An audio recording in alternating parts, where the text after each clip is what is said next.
नमस्कार दोस्तों, PMS IQ study YouTube channel में आप सभी का एक बार फिर से मैं प्रवीण सत्संगी सर बहुत बहुत स्वागत करता हूं। दोस्तों, आज की एक और वीडियो हम लेकर आ गए हैं रेलवे ग्रुप डी 2026 की परीक्षा के लिए अति महत्वपूर्ण समान ज्ञान और सामान्य विज्ञान के प्रश्नों का। तो चलिए दोस्तों, आज की वीडियो हम लोग शुरू करते हैं और देखते हैं मोस्ट इंपॉर्टेंट जीके जीएस के प्रश्न। पहला प्रश्न है, हाल ही में किस देश ने पहली बार महिलाओं को सेना में शामिल होने की अनुमति दी? तो आप लोग याद रखेंगे सऊदी अरब। ऑप्शन सी इसका सही उत्तर होगा। चलिए आगे बढ़ते हैं। अगला प्रश्न है, राष्ट्रीय मतदाता दिवस कब मनाया जाता है? तो आप लोग याद रखेंगे 25 फरवरी को। ऑप्शन बी इसका सही उत्तर होगा। नेशनल वोटर्स डे प्रतिवर्ष 25 फरवरी को मनाया जाता है। ऑप्शन बी इस प्रश्न का करेक्ट आंसर होगा। चलिए आगे देखते हैं। अगला है, फैराडे किसकी इकाई है? तो आप लोग याद रखेंगे फैराडे धारिता का इकाई है। ऑप्शन ए इसका सही उत्तर होगा। फैराडे किसकी यूनिट है, इकाई है? तो आप लोग याद रखेंगे धारिता का। चलिए आगे बढ़ते हैं। अगला प्रश्न है, हाइड्रोजन बम का आविष्कार किसने किया था? तो आप लोग याद रखेंगे दोस्तों, इसका सही उत्तर होगा Edward Teller. Option D, hydrogen bomb का आविष्कार ऑप्शन डी एडवर्ड टेलर ने की थी। चलिए आगे बढ़ते हैं। अगला प्रश्न है, वायु दाब को किस यंत्र की सहायता से मापा जाता है? वायु दाब यानी कि दोस्तों एयर प्रेशर। तो आप लोग याद रखेंगे बैरोमीटर। ऑप्शन बी इसका सही उत्तर होगा। वायु दाब को बैरोमीटर से मापा जाता है। चलिए आगे बढ़ते हैं। अगला प्रश्न है, विश्व मानक दिवस किस तिथि को मनाया जाता है? तो आप लोग याद रखेंगे विश्व मानक दिवस दोस्तों प्रतिवर्ष 14 अक्टूबर को मनाया जाता है। ऑप्शन ए इसका सही उत्तर होगा। विश्व मानक दिवस 14 अक्टूबर को मनाया जाता है। ऑप्शन ए इस प्रश्न का करेक्ट आंसर होगा। चलिए आगे बढ़ते हैं। अगला प्रश्न है, थोरियम, क्यूरियम और यूरेनियम है दोस्तों, बतानी है कि ये तीनों क्या है? तो आप लोग याद रखेंगे रेडियो एक्टिव तत्व है। क्या है दोस्तों? रेडियो एक्टिव तत्व। तो ऑप्शन भी इस प्रश्न का क्या होगा? बिल्कुल करेक्ट आंसर होगा। चलिए आगे बढ़ते हैं। अगला प्रश्न है, निम्नोक्त में से ध्वनि का वेग सर्वाधिक किस में होता है? दोस्तों बताने है कि इनमें से किस में ध्वनि का वेग सबसे अधिक होगा? तो आप लोग याद रखेंगे इस्पात में। ऑप्शन सी इस प्रश्न का करेक्ट आंसर होगा। जी हाँ दोस्तों, ध्वनि ध्वनि का जो वेग होगा वो इस्पात में सबसे अधिक होगा। तो ऑप्शन सी इस प्रश्न का आप लोग करेक्ट आंसर याद रखेंगे। चलिए आगे बढ़ते हैं। अगला प्रश्न है, जनवरी 2020 में केंद्र सरकार द्वारा जारी गुड गवर्नेंस सूचकांक में किस राज्य ने प्रथम स्थान प्राप्त किया? यहां पे दोस्तों जनवरी 2020 की बात हो रही है। केंद्र सरकार द्वारा जारी गुड गवर्नेंस सूचकांक में किस राज्य ने अपना प्रथम स्थान प्राप्त किया, बतानी है। तो आप लोग याद रखेंगे तमिलनाडु। ऑप्शन ए इसका सही उत्तर होगा। जी हाँ दोस्तों, जनवरी 2020 में तमिलनाडु राज्य ने गुड गवर्नेंस सूचकांक में इसने दोस्तों ये राज्य अपना प्रथम स्थान प्राप्त किया। ऑप्शन ए आप लोग याद रखेंगे तमिलनाडु। चलिए आगे बढ़ते हैं। अगला प्रश्न है, प्रजनन में मदद करता है दोस्तों, बताने कि जो प्रजनन है ये किस में मदद करता है? तो आप लोग याद रखेंगे प्रजातियों के विस्तार। जी हाँ दोस्तों, प्रजातियों के विस्तार में प्रजनन मदद करता है। तो ऑप्शन सी इसका सही उत्तर होगा। आप लोग याद रखेंगे प्रजनन के द्वारा ही दोस्तों नए जीवों का जन्म होता है। आप सभी याद रखेंगे। तो ऑप्शन सी इस प्रश्न का क्या हो जाएगा? बिल्कुल करेक्ट आंसर होगा। चलिए आगे बढ़ते हैं। अगला प्रश्न है, विजयवाड़ा शहर स्थित है दोस्तों, बताने है कि विजयवाड़ा शहर किस राज्य में स्थित है? तो आप लोग याद रखेंगे आंध्र प्रदेश राज्य में। ऑप्शन सी इसका सही उत्तर होगा। विजयवाड़ा शहर किस राज्य में है? तो आप सभी याद रखेंगे आंध्र प्रदेश में। चलिए आगे बढ़ते हैं। अगला प्रश्न है, डीएनए संश्लेषण का प्रतिपादन किसने किया था? दोस्तों बताने है कि डीएनए संश्लेषण का प्रतिपादन किसके द्वारा किया गया था? तो आप लोग याद रखेंगे वाटसन एवं क्रिक के द्वारा। ऑप्शन बी इसका सही उत्तर होगा। जी हाँ दोस्तों, वाटसन एवं क्रिक के द्वारा डीएनए का प्रतिपादन किया गया था। आप सभी याद रखेंगे। चलिए आगे बढ़ते हैं। अगला प्रश्न है, नाभिकीय रिएक्टर में न्यूट्रॉन को शोषित करने वाला तत्व कौन सा है? दोस्तों बतानी है कि नाभिकीय रिएक्टर में न्यूट्रॉन को शोषित करने वाला तत्व कौन सा होता है? तो आप लोग याद रखेंगे कैडमियम। जी हाँ दोस्तों, ऑप्शन ए इसका सही उत्तर होगा। नाभिकीय रिएक्टर में दोस्तों न्यूट्रॉन को शोषित करने वाला जो तत्व होता है वो होता है कैडमियम। ऑप्शन ए इस प्रश्न का बिल्कुल करेक्ट आंसर होगा। चलिए आगे बढ़ते हैं। अगला प्रश्न है, किस भारतीय तीरंदाज ने पेरिस में तीरंदाजी विश्व कप स्टेज 3 में स्वर्ण पदक की हैट्रिक पूरी की है? महत्वपूर्ण प्रश्न है दोस्तों। बताने कि किस भारतीय तीरंदाज ने पेरिस में तीरंदाजी विश्व कप स्टेज 3 में स्वर्ण पदक की हैट्रिक पूरी की है? तो आप लोग याद रखेंगे दीपिका कुमारी। ऑप्शन डी इसका सही उत्तर होगा दोस्तों। आप सभी याद रखेंगे दीपिका कुमारी ने दोस्तों तीरंदाजी में इन्होंने विश्व कप स्टेज 3 में स्वर्ण पदक की हैट्रिक पूरी की है। ऑप्शन डी आप सभी याद रखेंगे, इसका सही उत्तर होगा दीपिका कुमारी। चलिए आगे बढ़ते हैं। अगला प्रश्न है, हाल ही में कौन पहले गैर ब्रिटिश मेरिलबोर्न क्रिकेट क्लब के अध्यक्ष बने हैं? यानी कि एमसीसी के अध्यक्ष बने हैं, हाल ही में बतानी है। गैर ब्रिटिश, तो आप लोग याद रखेंगे इसका सही उत्तर होगा दोस्तों कुमार संगकारा। जी हाँ दोस्तों, ऑप्शन डी इसका सही उत्तर होगा कुमार संगकारा, जो कि एक गैर ब्रिटिश हैं। ये दोस्तों हाल ही में मेरिलबोर्न क्रिकेट क्लब के अध्यक्ष बने हैं। ऑप्शन डी आप लोग याद रखेंगे कुमार संगकारा। चलिए आगे बढ़ते हैं। अगला प्रश्न है, हाल ही में जारी नीति आयोग के स्कूल शिक्षा गुणवत्ता सूचकांक में किस राज्य को शीर्ष स्थान मिला है? अब दोस्तों बात हो रही है यहाँ पे स्कूल शिक्षा गुणवत्ता सूचकांक में, तो आप सभी याद रखेंगे इसका सही उत्तर होगा ऑप्शन सी केरल। जी हाँ दोस्तों, केरल राज्य को शीर्ष स्थान मिला है, यानी कि प्रथम स्थान मिला है। किस सूचकांक में? तो स्कूली शिक्षा गुणवत्ता के सूचकांक में। ऑप्शन सी वो राज्य है केरल। चलिए आगे बढ़ते हैं।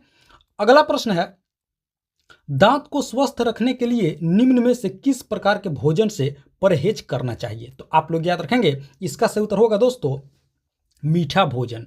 ऑप्शन बी बिल्कुल करेक्ट आंसर होगा। जी हाँ दोस्तों, मीठा भोजन से परहेज हमें करना चाहिए अगर दांत को स्वस्थ रखना है तो। मीठा भोजन सबसे ज्यादा दांतों को नुकसान पहुंचाते हैं, तो ऑप्शन बी इसका करेक्ट आंसर हो जाएगा। चलिए आगे बढ़ते हैं।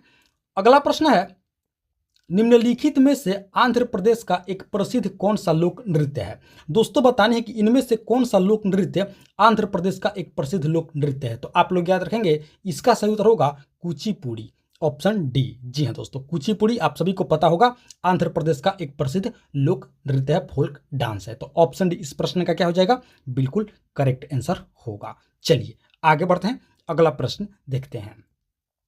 अगला प्रश्न है, शरीर में इंसुलिन स्रावित करने के लिए कौन सी ग्रंथि उत्तरदायी है? दोस्तों बताने है कि हमारे शरीर में इंसुलिन स्रावित करने वाली कौन सी ग्रंथि होती है? तो आप लोग याद रखेंगे पैनक्रियास, यानी कि अग्नाशय। ऑप्शन डी इसका सही उत्तर होगा। आप सभी याद रखेंगे अग्नाशय ग्रंथि से दोस्तों इंसुलिन क्या होती है? स्रावित होती है। ऑप्शन डी आप लोग याद रखेंगे पैनक्रियास अग्नाशय। आप सभी को दोस्तों पता होना चाहिए कि शरीर में इंसुलिन की कमी से मधुमेह यानी कि डायबिटीज रोग होता है। आप सभी को पता होगा, नहीं पता है तो याद रखेंगे इंसुलिन की कमी से होने वाला जो रोग है वो है मधुमेह, जिसे डायबिटीज या शुगर कहा जाता है। आप सभी को पता होगा। इंसुलिन कहाँ से स्रावित होती है? तो आप लोग याद रखेंगे ये दोस्तों पैनक्रियास यानी कि अग्नाशय से स्रावित होती है। चलिए आगे बढ़ते हैं।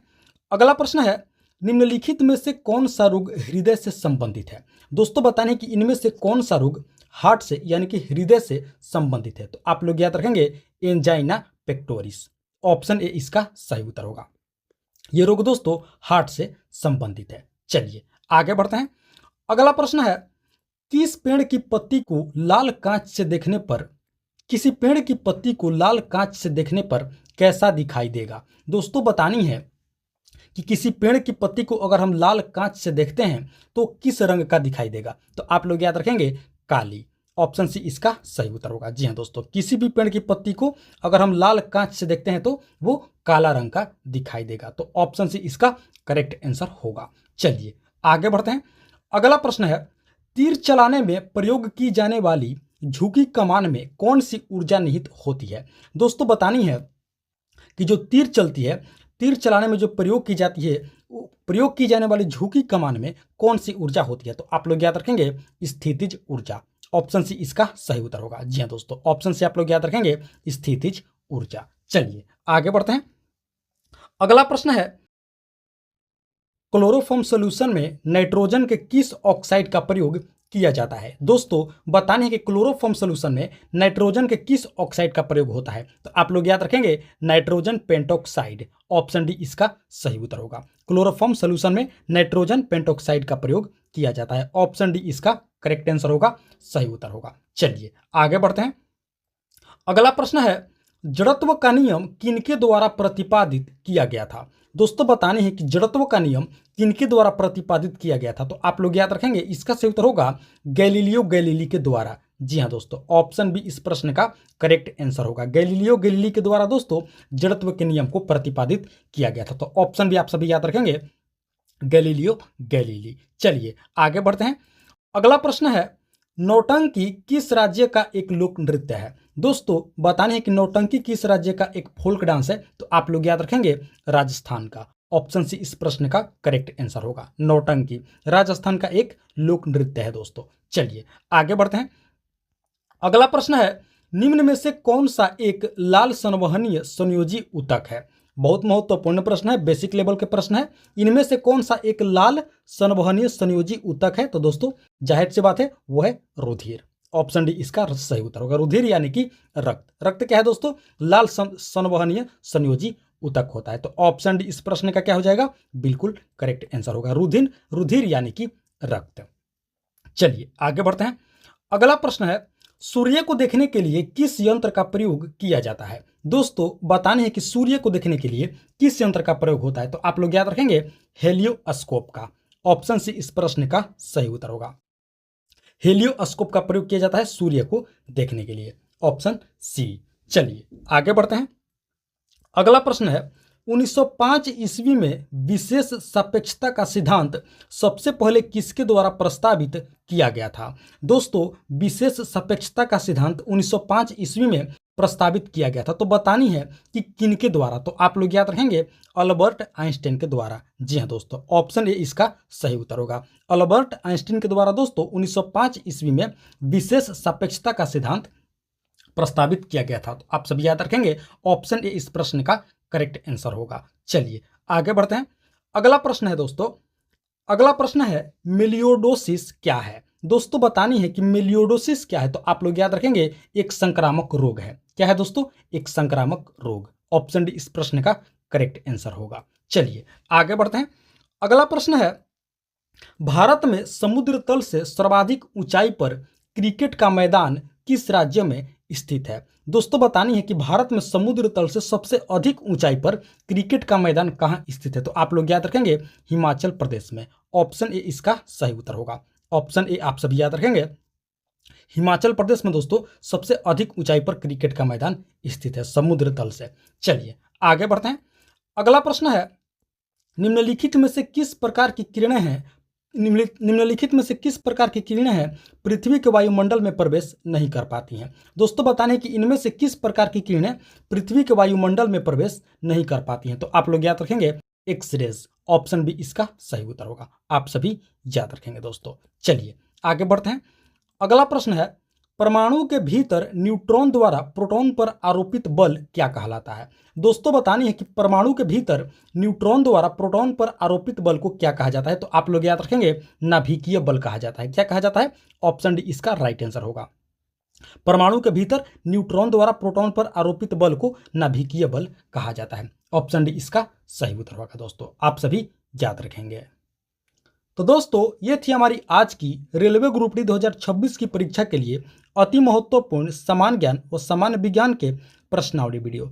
आशा करते हैं इस वीडियो को आप लोग अंत तक जरूर देखे होंगे, एक एक प्रश्न को अच्छे से समझे होंगे और याद भी कर लिए होंगे। तो आप सभी से एक बार फिर से रिक्वेस्ट करूंगा कि इस वीडियो को आप लोग अभी तक एक लाइक नहीं किए हैं, तो दोस्तों आप लोग इस वीडियो को एक लाइक जरूर कर देंगे। साथ ही साथ इस चैनल पर आप लोग पहली बार विजिट किए हैं तो दोस्तों इस चैनल को आप लोग सब्सक्राइब करके आप लोग हमारे साथ अवश्य जुड़ेंगे इसी तरह का महत्वपूर्ण प्रश्नावली वीडियो प्रतिदिन देखने के लिए।